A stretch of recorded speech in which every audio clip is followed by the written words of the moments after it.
Hello, welcome back to the Brendan O'Neill Show with me, Brendan O'Neill, and my special guest this week, Tiffany Jenkins. Tiffany, welcome to the show. A pleasure to be here. It's great to have you on. Your first time on, hopefully not your last. And we need to talk about your new book, Strangers and Intimates, The Rise and Fall of Private Life. I have to say, and I'm not just saying this to blow smoke, this book is superb. It really is an excellent, deep historical dive into the ideas behind private life and public life, the relationship between the two. It is a fascinating read. I've got a million questions to ask you about it, and I'll try and squeeze in as many as I can in this podcast. But I guess let's kick off with what stirred you to write the book. As I say, there's loads of history in it, and I've got some questions on that for you.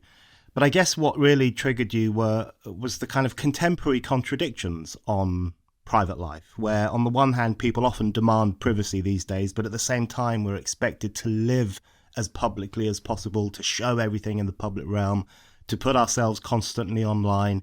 Was it those kinds of trends that made you think you needed to really have a look at these ideas and what they mean?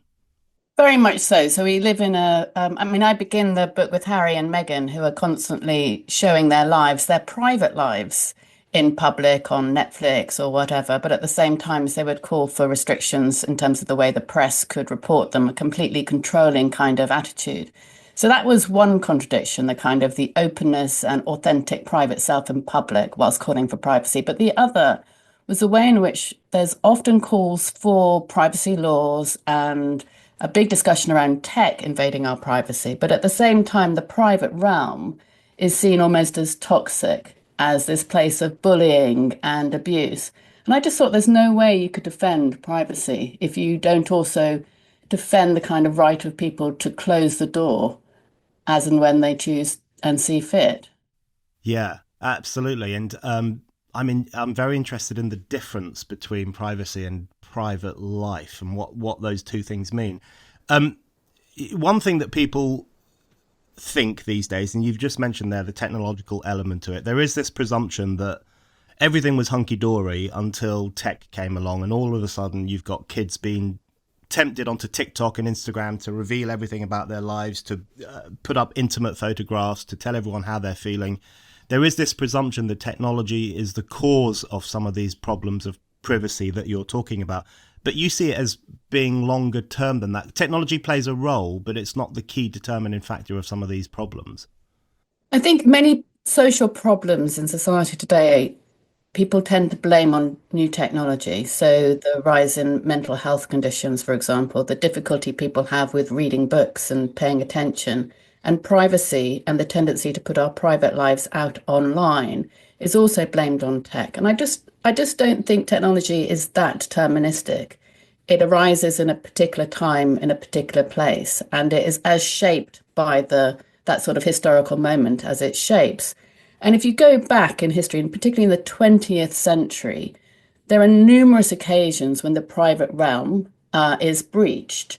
There's either intrusions into it with a kind of new and a kind of early behaviorism of the 20th century, but also a number of movements towards the kind of putting the private self out in public. So, for example, reality TV begins before Mark Zuckerberg as a twinkle in his mother's eye in the 1970s. There's two programs I talk about, an American one and a British one, where families are put on television as if they would be in a reality TV program today. And that happens voluntarily. They do that. They want to be much more authentic. Real life isn't like the films, says Margaret Wilkins in the British version. Obviously, you also had candid camera in the 50s in America, where people's lives are being filmed. So that was a different technology. But what it kind of reveals is that the willingness to put your intimate life out in public happened before new technology. One of the things that really struck me when I was reading the book is that I think a lot of people will have the presumption that there was always a private life, that people in earlier times may have been much poorer than us, their lives may have been shorter and more brutish, but everyone had a home to go to, everyone could close the door, everyone could kind of do what they wanted in their own realm. It seemed the idea of having that private life, having a space of your own or a room of one's own, it seems like a timeless idea. It seems like something that must have been around forever and ever. But your book really teases out The shifts and changes in that thinking and the way that idea develops over time and becomes more distinctive over time. Give us a little sense of that question of the timelessness of private life, why people think that and why that might not actually be right. I think there's a tendency today to see everything as a continuation of the past. So one thing I really wanted to do in this book was show how things have been very different and try and pick out why in different periods. And if you go back to the 17th century, privacy was seen as frightening. Being on your own, the devil might come to you. The sense that you would do something differently in private than public was a kind of a scary thing. There was a instruction that really struck me in the sort of in my reading for this book, which was a man called Richard Braithwaite who wrote a social conduct book, and he says, "Do nothing privately that you wouldn't do publicly." There was little distinction really between public and private, and that comes not because of prosperity or property or the development of the home. If the person who was wealthy in a castle would have no privacy, as like the person in the shack who was poor. So there was minimal distinction, and it happens accidentally. I don't even think people set out wanting a private space or privacy, but it happens really as a result of the Protestant Reformation, but also then the flip-flopping, particularly in England, over religious faith between Protestant, more Protestant, Catholic, kind of moderate Protestant. And in that period, you get this development of people thinking privately differently to the kind of the authority of the day and to what is being mandated. So it's a kind of accidental split, which then results in this idea of toleration in 1680 or so, the sense that to deal with all the religious diversity, because it had been tremendously tumultuous and Europe was blood-soaked because of the kind of fights over following a particular faith. To reconcile that and to deal with it, religion was confined relatively to a private sphere. And then all hell breaks loose. It's absolutely fascinating. So people in the 17th century talking about their freedom of conscience in the religious sphere, and then suddenly they're talking about it in terms of intimate relations in the 18th century. And you have what is effectively the first sexual revolution. That is such an important point that you make now and that you make in the book, which is that the idea of private life is not something that people just sat down and came up with, but it springs from so many different intellectual, revolutionary, political trends over a long period of time. And you trace those in excellent detail in the book. And I wanted to ask you about a few of them. You mentioned there the Protestant Reformation. There's a great chapter on the rise of Protestantism and Luther and the role that that plays in developing this idea. You talk about the spark of conscience, and you have this really interesting word, a word I love, which is interiority. And you talk about how Luther's ideas, which is that you didn't need all the paraphernalia of the church to communicate with God, but rather you should look at the scriptures yourself, think for yourself, talk to God through your own mind, through your own speech, how that gave rise to an idea of interiority, which then contributed to some of these developments you're talking about. Can you explain what you mean by that idea? I think Luther comes along and he's not against authority per se, but he does destabilize the authority of the Catholic Church. And as you say, create a situation where the believer, there was more kind of focus on the believer interpreting the scripture for themselves, getting rid of those sort of authorities. The believer would do this both by listening, a lot of his sermons were spoken, but also by reading. The Bible and the text and his texts were translated from the Latin into English and German. So you have, I think, this sense in which the individual is reading for themselves and thinking for themselves, and they're having this direct relationship with God. So I think they become much more, the noise of the outside goes. And if you read the sort of early Puritan diaries in particular, this is sort of early 17th century, they all talk about praying privately.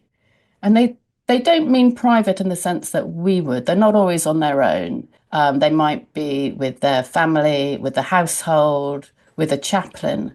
But there's this sense in which you have a private relationship with God. And I think that develops a kind of an inner life. and also a primacy on the individual working it out for themselves. Hi, it's Brendan here. I want to let you know that Spiked has a really exciting event coming up. On Wednesday, the 28th of May, the wonderful Andrew Doyle will be sitting down with Spike's editor Tom Slater to talk about his new book, The End of Woke. The event will be taking place in person in Westminster. Doors open at 6:30 p.m. and the discussion will start at 7 p.m.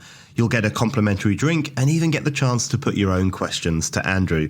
And afterwards you can stay for more drinks and get Andrew to sign your book. Tickets are available exclusively to Spike supporters, members of our online donor community, for just £20. If you're already a supporter, you'll be able to go to the online hub right now to buy your ticket. If you're not already a Spike supporter, now is the perfect time to become one. For as little as £5 a month or £50 a year, you can get access to this event plus so many other perks, including reading the site ad-free and leaving comments under articles. To find out more about this event, go to spiked-online.com/events. And to become a Spike supporter, go to spiked-online.com/supporters. That's spiked-online.com/supporters to become a Spike supporter today. We hope to see you there. You make the point, and I think it's an important one, that you're not arguing that Luther or the Protestant Reformation was in favour of private life. And in fact, Luther often argued against it. He was quite wary of hermits. He thought they were a bit dirty and a bit weird. He had that line which you quote where he says, "By all means flee solitude, for the devil watches and lies in wait for you when you are alone." So it's not as if the Protestants said, yay, we're coming along and we're going to give people a private life. But there is a relationship, isn't there, between that revolutionary idea that you should interpret the scriptures for yourself and I guess almost the inevitable development, although there are many other contributing factors over time, of the idea that individual life is important. So how do you see the relationship between Protestant Reformation and what was to come later in terms of the idea of private sanctity? Well, yes, I mean, the Protestants would later intervene further into the private lives of people in England, particularly in their intimate relations. So they were definitely not pro private life. And as you say, Luther sort of said, don't be on your own because the devil is going to come to you. I think what it did, though, accidentally, the Protestant Reformation was authorize the individual. If you chart the development of private life, two things happen. One is there are changing ideas of the role of authority, where authority comes from and how much power they have in your life, how much they can intervene. This might be the king or the pope or later the state. And the other is the idea of the self, what the self is. Does it need to constantly be overseen? Can it decide for itself? Is the self a thinking thing, which is what I think, I can't remember exactly Locke's words about the self, but it's a sense in which the self can decide. And that's the basis for private life, which is that effectively people can choose how to run particular parts of their own life. Now, Luther sets that in motion accidentally, but I do think the flip-flopping in England is really important. So Henry VIII comes along and sets in the English Reformation for his own purposes, effectively. And then I also talk not just about Luther, but Thomas More, who resists Henry's demands that every subject in England take two oaths. One is the oath of succession, and that's the one that he refuses to take. And in the end, he's executed for it. So he won't publicly say that he backs the king and effectively sees him as more important than the Pope. That then creates a kind of dissident Catholicism. So you have these networks in England and Europe of Catholics secretly deciding how to worship for themselves. They're also sort of making that decision. So you have that division between what people are saying publicly and what they are saying privately. And both Protestants and Catholics and various other kind of religions in between them, as they fragment, start talking about how do we have liberty of conscience. And they're tentative at first because it's for their own purposes. They're not necessarily, they don't want to give it to other people because they think their faith is the right way to find salvation. And in the end, they begin to think, well, actually, it's got to come from us. And everyone within certain parameters, this is a relative and incremental process, should have freedom of conscience.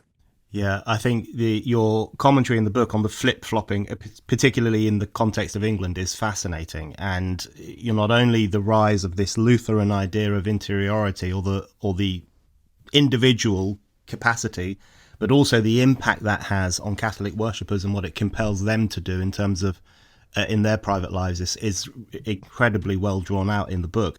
So you mentioned their liberty of conscience, which then gets forced to the forefront in as a consequence of these religious tumult, religious wars, religious conflict. And I want to ask you about how that develops then further during the more enlightened period when Enlightenment thought takes off. And you mentioned John Locke, of course, and his letter on toleration. You contrast Locke to Hobbes, and you make the point that Locke, in his argument for freedom of conscience or toleration, he really drew on the kind of rationality of the human mind, the idea that the individual is capable of thinking for himself and deciding for himself. How important was the rise of that Enlightenment idea in contributing to this further delineation between public life and private life? I think what you get in the 18th century is a number of developments from Enlightenment thought that really impact upon the society in as much as it was a very religious society.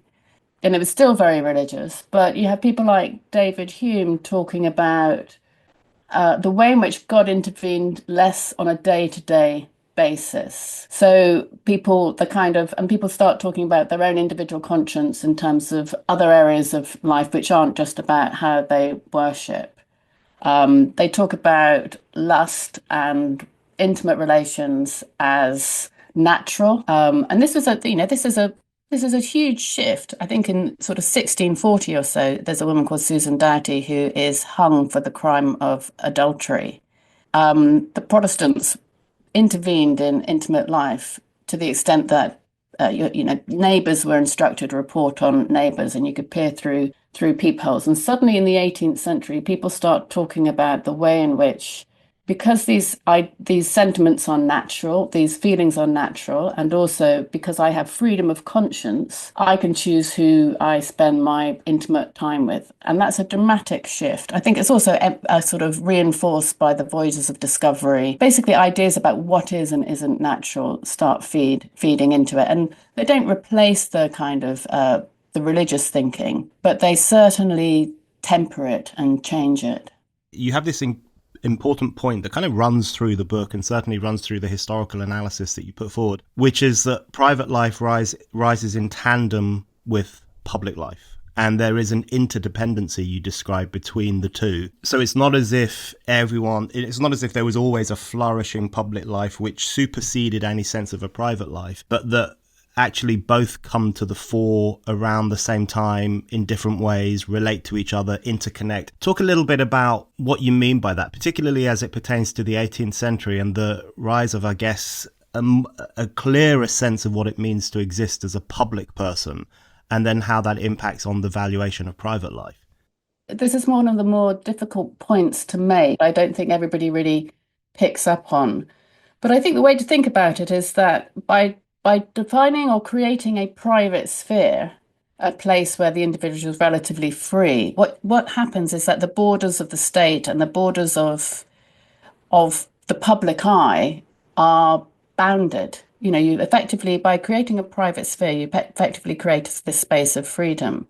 That then extends in the 18th century. There's this growth of a sort of non-state area, the growth of the press. The accidental lapse of the licensing law means that there's this sort of newspapers just pop up absolutely everywhere, first in London and then across the country. And the newspapers are sort of subjecting government to scrutiny. There's the growth of the embryonic political parties. There's huge debates happening in public, in the coffee houses, which effectively develop the sort of space for criticism, whether it's for theatre or for poetry. I mean, there's such a lively atmosphere.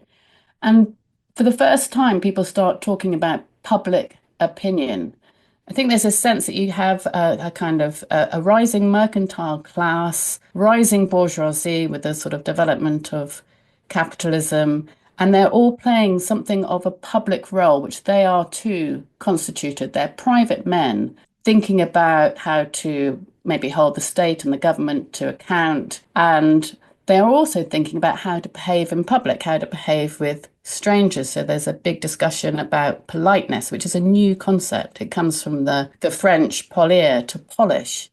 And that kind of, I mean, this is also partly after all the religious wars. So you do want to be slightly careful about who you're talking to, given everything that's happened. But also they might be merchants from abroad, from the Spice Islands or something. So people start thinking about how do we interact with all these new people, whether they're people of new wealth or traders. The handshake develops. And there's a real sense of the kind of positivity of this kind of interaction. It's seen as a kind of entirely positive thing that you kind of rub off the harsh edges of each other. It's also a time of sort of the assembly rooms and balls and libraries, and there's just an utter flourishing of public life, both in physical form and as an idea. And then at the same time, you've got something similar happening with the private realm. There are spaces that are being hammered out in homes that have particular functions now. People are reading magazines like The Spectator, which is all about spectating in society, but they're reading that in the privacy of the home. The corridor is slowly invented and back passages. So that is a kind of a physical thing. But you also have, with the birth of the novel, whether it's Daniel Defoe's Robinson Crusoe or Pamela by Samuel Richardson, you also have a kind of imprinting in public of the values of the private realm, whether it's romance and intimacy or emotions, they're there all on the page. And that kind of gives it a kind of validation and value. And then, of course, the household is being separated from work. So it becomes this relatively secluded, although it's not cut off from society. It's still a very kind of, it's quite a sociable space. But it becomes this kind of space of intimacy and and relative seclusion. And that happens exactly at the same time. I think if and I talk about an academic called John Brewer who's done a sort of study of how people are using the words private and public. And he argues, in terms of the books that are being written in this period, he argues that there is these two ideas of public and private are given form and definition in this period. And it is effectively what Adam Ferguson calls an age of separations. So what initially sort of overlapping circles, if you like, between public and private becomes much more defined and explicit. It is a great age of separations. Hi, it's Brendan here. I just wanted to remind you that you can still buy my latest book. It's called After the Pogrom, 7th of October, Israel and the Crisis of Civilization, and it's available right now from Amazon. I'm really proud of this book. It is an unflinching account of how the West failed the moral test of 7th of October 2023, which of course is the day that Hamas and other militants invaded Israel and unleashed barbarism.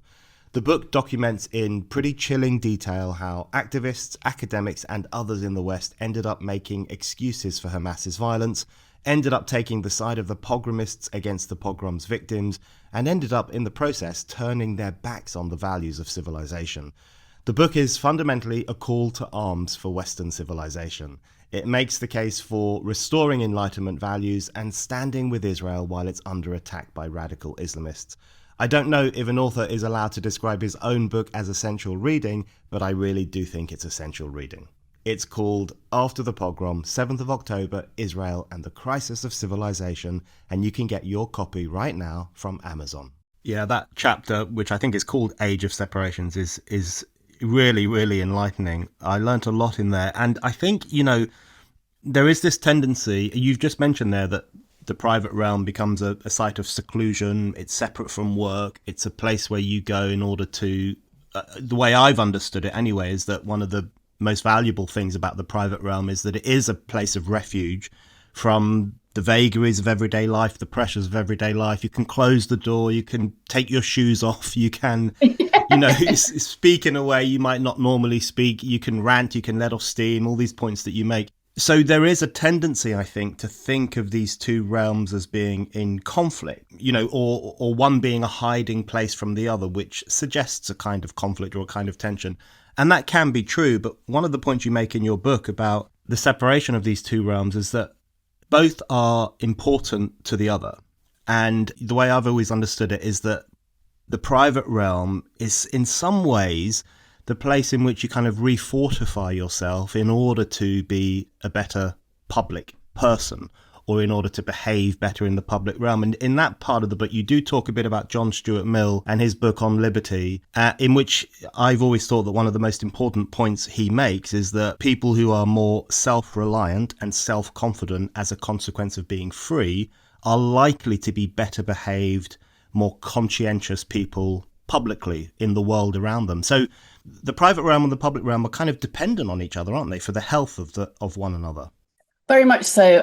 Hannah Arendt once put it, a life spent entirely in public in the presence of others becomes, as we would say, shallow. And I think we all know what she means, really. So if you're in public too much, it's almost like you're sunburnt. You've got nothing to draw upon, and you do need to be able to retreat, to let off steam, to really release the tensions of ordinary life and kind of sometimes transgress, because there are different rules in private than there are in public, and we can be bad people in private. And I think that allows a kind of a release to then go back out into public. I think it also protects the public from the private. So not only are we better subjects in public if we've got a private realm to go back to, but also the public realm is a place not of the private. It's not, at the moment you've got sort of intimacy invading the public realm. It's very difficult to conduct kind of political discussion because everything's become so personalized. Equally, kind of criticism, I think, the idea that you might be a public person engaging in something common where you have different rules to the private is something that I think has been lost. But it is a definite benefit of the two, public and private. It's almost like a dance. You need both partners, really, for it to work. Yeah, I think everyone knows that feeling when you've had a long day in the public realm, and it doesn't need to involve physical labour. It can just be meetings, talking to people, having to put on one's happy, nice face. That can be exhausting. It can be, and it's sometimes people describe it as inauthentic. But I don't think it is. It can also be, I don't know, if you're ever in a relationship with somebody and you do see their worst as well as their best selves at home, but then you go and see them be their professional self or their kind of public self, and you remember, actually, no, this person is witty, this person is clever, this person doesn't just wear pajamas and eat porridge. They can be refined. And I think the two, it is also sometimes our best self, our public self. Yeah, I think that's very true. I wanted to ask you about the idea of privacy. It's always been a word I've been slightly wary of, especially in more recent times, because it does often seem to be most often used as a means of clamping down on certain forms of freedom of expression. So you will often see the idea of privacy wielded against press freedom, for example, and the paparazzi and people who take photographs of people in a slightly public place, but not necessarily a public place. The right to privacy can sometimes feel like a censorious idea in the 21st century, but you talk about the rise of, the right to privacy as written about by Samuel D. Warren and Louis D. Brandeis in 1890 in the Harvard Law Review, when they set out what a right to privacy might mean, what it might look like. What do you think that kind of attempt to codify privacy in the late 1800s, early 1900s, what did that tell us about what was happening to private life? And is there a problem when you try to codify this stuff too much? Okay, so I think what you had in the 19th century is a number of things. There are new technologies. There's instantaneous cameras. which can be, which are portable, and meant that people no longer went to the shop to have their photograph taken. It's also the growth of a kind of urban society and yellow journalism. This is quite, scandalous types of journalism. And I think there's a sense then, which is, I actually think it's a sort of, it's seen as vulgar, really, what's happening. And the right to privacy article was an attempt to kind of restrict the press, really, to the extent that they argued that for ordinary people, they should be able to define really effectively what is written about them, regardless of whether it was true or not. Now, that didn't go through, but there is this tension. It's a real tension between people's desire for privacy, particular public figures, and the rights of the press. And Brandeis later wrote that actually he thought his article was wrong, that I think he put it like sunlight is the best disinfectant, that when it comes to a democracy, freedom of expression should trump privacy. And I think that's probably right. He's a very interesting figure in the way that he changes his mind on that. I also think in the context of America, there is always this tendency to turn to the Constitution or to turn to law to regulate parts of society that Americans find inconvenient or makes them uncomfortable. I think that's sometimes a good thing when it's something like freedom of expression, but it's limited. I mean, the law, it's a bit like the discussions around regulating the internet today. The law can only do so much. It can sort of set standards and make people accountable and punish them for the things that they've done wrong. But as a message, as shaping society, I think it's, at best fruitless, pretty limited, and doesn't really grapple with the dynamics. I think that's right. Yeah. Let's talk a bit about some of the more recent developments in the 20th century, right up to today. I want to ask you about a couple of things. I mean, the personal is political, that famous slogan, the meaning of that, the impact of that, not just the slogan itself, but what it represented and what it did to society, or what it told us about what was happening in society. And as you mentioned earlier, there is this growing wariness of the private realm. So there's this insistence on privacy in many situations. Leave me alone, stop taking my picture, stop intruding on Harry and Meghan's dinner or whatever else it might be. At the same time as there is this palpable suspicion of the private realm as a site of abuse, as a site of, children being led astray or women being mistreated. How do you explain those recent contradictions where on the one hand there is this valuation of privacy and often legalization of privacy, but at the same time this growing suspicion of the private realm itself? Let's take the personal as political first. So I look at the development in the sort of 50s and 60s and then into the early 70s of what happens in the new left, which is, I think they sort of become disenchanted really with the public realm. And this relates to the sort of the relationship between public and private. They become disenchanted with sort of various failures really in the social movements and start turning towards the realization of the authentic self.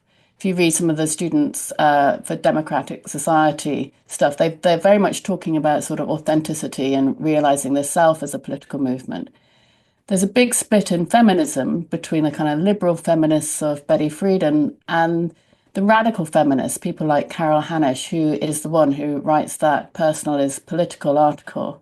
And I think what that does, and you can sort of see, they sort of become disenchanted too with changes in public life, whether it's, equal pay or childcare while you're working, and start thinking that actually the private realm is the site of the patriarchy and the inequality of women, and we need to go into language or child rearing and education. That disorganizes public and private. It sort of opens up the private realm to intervention, but it also gives up to a large degree on the public realm as a place to achieve freedom and equality. And it basically effectively dissolves the private realm. That also contributes to your second question about the way in which you have this sort of the ascendancy of discussions about privacy, but at the same time as the private realm is demonized. And I chart. This is quite an abstract thing, so I chart it through a Royal Commission report called the Younger Report in 1973. And this happens in Britain, and there's a sense in which we need privacy laws. This is quite new for Britain because, unlike America, they're not quite as legalistic. And there was always this assumption that actually Brits had a stiff upper lip and you didn't intrude into other people's business. There was a sort of Victorian expression of the right to be let alone and the right to mind your own business that was really sort of still hanging in the air in the late 60s, early 70s. But in this report, something kind of bifurcates in the definition of privacy. So the Victorian idea of the right to be let alone is how they were originally talking about it in the report. We need to be left alone is how a Labour MP called Alex Lyon puts it in debates in Parliament. But at the same time, there is this beginning discussion of the discussion of what you see today, which is around sort of surveillance and wiretapping. And the definition of privacy bifurcates. It's no longer, or rather, there's a Victorian idea of being right to be let alone, and the second idea, which is the one that we've got today, which is really the right to control information about yourself, which means it could be also the right to control information about yourself in public. It's very much the sort of way in which Meghan and Harry sort of talk about it.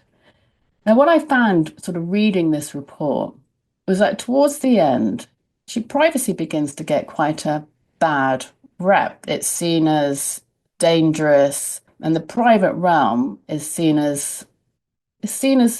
too as perhaps as a place that needs to be opened up because it too is, in the words of Edmund Leach in the Reith lectures in the 1973, the source of all our discontents. So what you really have is for some time, particularly from the Victorian age, you've got the idea of privacy connected to the private realm. This is, the kind of the space of the home and a kind of a space where the individual is free. But towards the end of the sort of 70s, it splits from the private realm. So I know that sounds slightly confusing, but effectively the private realm is opened up and privacy becomes this very small, narrow thing that we see today. All discussions about privacy usually are nothing to do today with the private realm. There's no defense of the private realm when people talk about privacy. It's just sort of controlling information about themselves. Yeah, no, that point that you make and you make in the book really helped to clarify my thinking on this question because it's so striking, and I'm sure many listeners will be struck too by the fact that we live in a world in which privacy is talked about a lot and often celebrated, but at exactly the same time as the private realm is being undermined. And I think you've laid out why that contradiction exists very well. There is this, alongside all this stuff and feeding into it, there is this growing culture of suspicion of people who want a private life. And it's really summed up in the slogan, if you have nothing to hide, you have nothing to fear. But I've got loads of stuff I want to hide from, from everyone. We all behave oddly at home sometimes. We rant and rave. We speak to ourselves when there's no one else in the house. People do strange things at home, and they might have, peculiar pursuits. They might read things that you're not supposed to read. Who knows what people do? It's their own business. But what do you think this suspicion of people who want a private realm, a strictly private realm that is separate from the world and is for them and their loved ones alone, what underpins that suspicion? If the idea of the private life and the public life both grow out of the spark of conscience and the growth of Enlightenment thought and the evaluation of conscience and so on, does the undermining of private life and the corresponding undermining of public life, does that spring from a turn against all those progressive modern ideas? Is that what we're really seeing here? Okay, well, I think firstly, it's not just that we do embarrassing things at home, which we all do. I mean, I don't want people to see all sorts of things about me in private. But it's also that there's certain things that are sort of unworldly. And don't really don't really work if they're subjected to public scrutiny. I mean, there are lots of things that do require being subjected to public scrutiny. But things like birth and giving birth or love or even death, these are kind of so unruly, almost irrational things that need the space to kind of be themselves, if you like, without that kind of scrutiny. So it's not just that we do bad things. It's also there's parts of life which just don't really welcome that type of attention. And I think it corrupts them if we are looking at these areas of life through the eyes of strangers rather than intimates. As for why, I think there was a couple of things. I was really struck by a couple that I talked to called Joe Gow and Carmen Wilson, who are academics in the States who filmed themselves having sex and put it on OnlyFans and then Pornhub. And I spoke to them and they said, but we love each other. We're not doing anything wrong. Why has there been this huge controversy? And I just thought there's a very odd thing that they seem to get no validation from doing that in private, and they need the kind of the eyes of strangers upon them, as if they have a minimal sense of themselves. Christopher Lash put it as a kind of a minimal self that is so weak and needy, it constantly needs this sort of affirmation that it exists. So I think that there's something about that explains the sort of bottom up desire to kind of show everything about your life. This is a narcissistic self, really, but it's a kind of weak self that requires affirmation and recognition. But I think there's two things as well. There's a sense in which that the self that Locke talked about, which is this sort of thinking thing that is able to make decisions about their lives and their society as well. This is the beginnings of sort of, you begin to see sort of ideas about democracy in the sort of 17th century begin. That robust self that doesn't require living in a glass safe, in a glass case where everybody can see them so they are safe. I think that is certainly weak. And so there's this sense in which we just all need to be protected by having a benevolent kind of overseer. And I think there's also this sense in which the borders of what political life should extend to and the role of authority is kind of there isn't a border. And you see it, you do see this in discussions around surveillance, which I don't talk about very much in the book, but there is this kind of, well, we just need to keep everybody safe. And there's a sense in which, the kind of the faceless authority is the one who can do so. Yeah, it's so true about, the narcissistic self being a representative of the weakened self, the kind of minimal self, I think is incredibly important. There is a tendency these days to explain these trends like OnlyFans or, other forms of public performance, to explain them as too much freedom, too much liberty, when often they speak to a kind of weakened individual rather than the robust, free individuals we might have celebrated in the past. I mean, just on that, because obviously I talk about the couple who put their sex lives out on the internet, and at the same time, as that sort of there's this sort of sex in the sort of pornification really of the public realm. You've also got the intrusion into the private, particularly around students and young people, of things like consent classes, or kind of a contractual relationship. So I think there's this uncertainty about being in private with somebody else, which means that the kind of authority is welcomed in. It's both kind of invited when you talk to students who are interested in in these contracts in their intimate life, and imposed. So that's the really interesting thing about sort of sex now, is that there's no way, the feminists, certainly the liberal feminists of the 60s and 70s, would have had the kind of a regulator in their private lives on campus. But this now is perfectly normal in the States, and to a degree, people are open to it in Britain. And that's got to come from just a kind of a lack of confidence in one's own self, in how one behaves in private with somebody else without being, without being watched. Absolutely. You mentioned earlier Hannah Arend, and this is one of the quotes that you opened the book with, where she said in 1958, a life spent entirely in public in the presence of others becomes, as we would say, shallow. Hannah Arendt could not have imagined what would be going on in 2025 because the number of people and the different ways in which people live their lives publicly is extraordinary. You know, you talk about people having sex in public. Growing numbers of people do. They put it on OnlyFans or they monetize it on Pornhub or somewhere else. There's also the social media phenomenon, the technological contribution, which, as you say, it might exacerbate some of these trends, but is not necessarily the cause of them. Reality TV has taken off. These are the obvious examples, but there are many ways in which people increasingly live their lives in public. And you talked earlier about the unruly arenas of life, including, well, sex, birth, death, things that are not amenable to being seen by external eyes. But even those things are lived in the public realm. Even death has become, to a certain extent, a performative thing. And celebrities who are dying will often give long interviews and have photographs taken. And we've seen people who are euthanized or given assisted dying. Some of those deaths have been filmed as well and distributed on TV stations.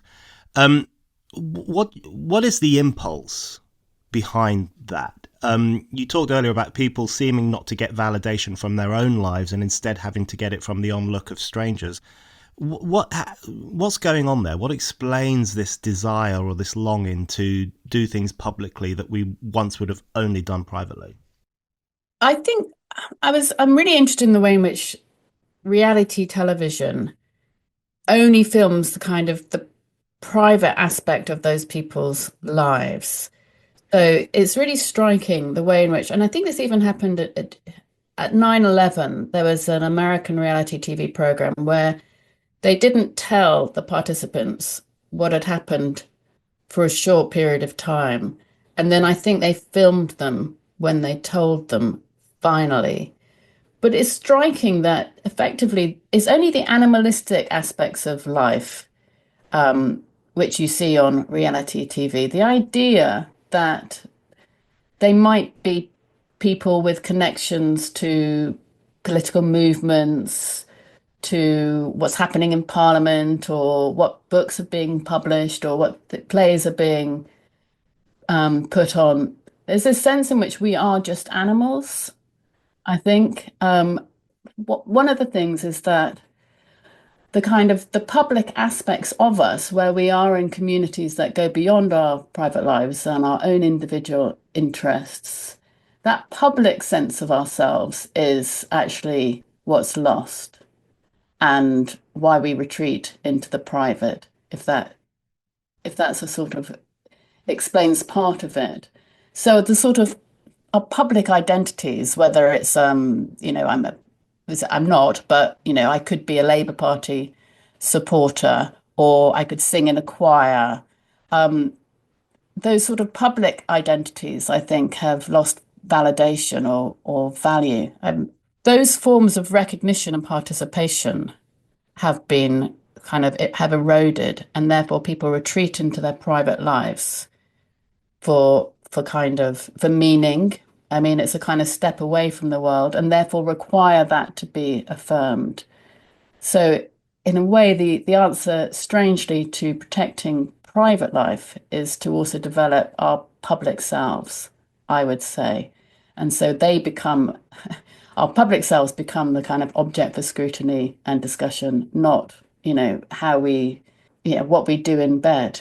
I was really struck actually on the appetite for the private in of two cases. One, when David Bowie died, he chose not to tell people that were outside his intimate circle that he had terminal cancer. And the reaction was just, there was this sort of almost kind of selfish, why didn't you tell me?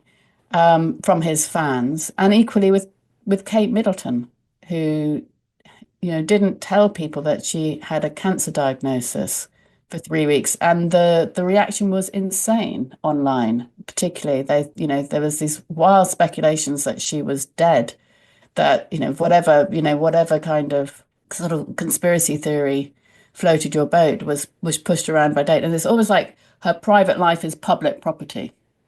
Yeah, it was extraordinary that, you can't even convalesce privately now without instant suspicion or demands to know why you're not giving more information. I was also struck by David Bowie's death, which felt so unusual in the modern era that a celebrity would just die and there was no awareness beforehand that he was sick. I thought it was an incredibly admirable way to die, if one might put it like that.